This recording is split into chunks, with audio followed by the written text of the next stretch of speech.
आज मेरी सास 3 दिन के लिए घर से जा रही थी और मुझे लग रहा था जैसे मुझे आज़ादी मिल गई हो।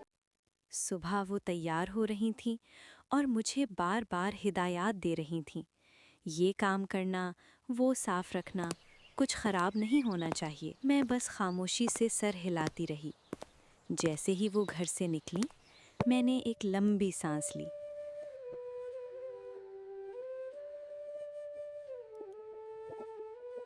घर अचानक बहुत पुरसुकून लगने लगा। पहली बार सुकून महसूस हुआ। मैंने आहिस्ता आहिस्ता काम करना शुरू किया, बगैर किसी डर के।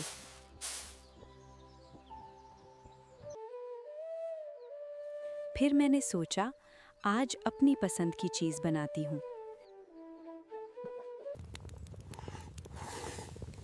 मैंने चाय चढ़ाई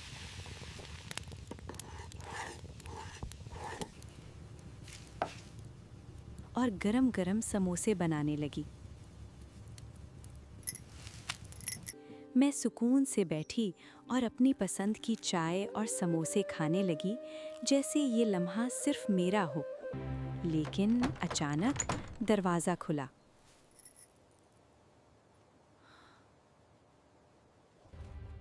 सास वापस आ गई थीं।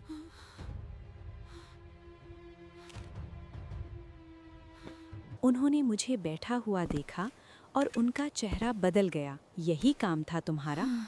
उन्होंने सख्त लहजे में कहा। और मुझे समझ आ गया कि मेरी आज़ादी सिर्फ चंद घंटों की थी।